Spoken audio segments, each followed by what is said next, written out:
վիճակներ կան, որ մարդիկ օրինակի համար մինչև բանտում չհայտնեն չեն հասնում իրենց մեղավորություն։ Այ մի օր իր կնոջ հանդիպեցի կանանց բանտում, ինքը շատ էր ինձ խանգարում, անտտես մեր Աստված չկա, որ Աստված լիներ, ես ինչ պիտի բանտում լինում, որովհետև ինչ հանցանք ինքը նստած էր, ինքը չէր արել։ Ամուսինն էր արել, բայց ամբողջ թղթաբանություն անունով էր ինքն էր եկել բանտ։ Ասի մի հատ հարց ունեմ քեզ, միայն անկեղծ ես պատասխանում, կտեսնենք դու արժանես այստեղ թե չի։ Ասի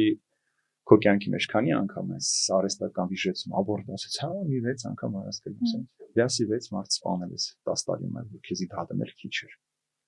Ինքը չհասկացավ սկզբում ինչ եմ ասում։ Դու 6 մարդ ես սպանել ու չես էլ զղջացել։ Հիմա ասված քեզ վելաստը, որ դու անդրադառնաս դրան, որ ես քեզ ասեի սրան մասին։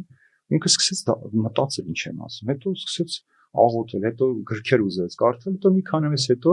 լավ վարքյամին վաղ ժամկետ ազատեց։ Այսինքն իր զղջում իր ապաշխարությունը բերեց ինքն Աստված այդ գիտակցությունը կամ մի օր մի մարդ գնացել էր մեր Տեր Գրիգորի մոտ, ասել էր աղջկաս տարիքի սիրուհի ունեմ, Տեր հայր ասել էր, որ դա մեղք է, չես կարող, ասել էր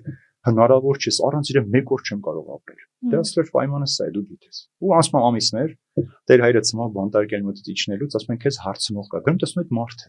Այս մարդը 6 ամիս է ես էստեղ եմ, ինչ որ պետ ավտոտեշնը վիճել է, բռնել վերել գցել եմ, ոչ մեկ չի գալիս։ Ասում է հիշում ես ինձ ինչ ասացի, որ մեկ օր առանց իրա չի, ասենք դու 6 ամիս արդեն առանց իրա ապրում ես։ Այսինքն Աստված քեզ ցույց է տվել, որ հերիքը մեղքի համար հոգիդ վաճառես։ Իսկ մեղքը մարդուն դարձնում է կամազուրկ։ Անկամ երբ որ դու գիտես սխալ ես, բայց արդեն այնքան անդամալուծված ես, այնքան կազմակերպված ես, որ կամք էլ չկա որ բարձրանաս։ Տիրոջ ձեռքն էլ միշտ մեկնած է, դու պետք է ձեռքը դնես, որ Տերը քեզ բարձրացնես։ Նայում ես, բայց վախենում ես ձեռքը, որտեղ մեղքը քեզ այդքան վախոտ է դարձրել, որ քաջություն չես ունում մեղքդ խոստովանել, որ հետո փրկության ճանապարհին հասնել։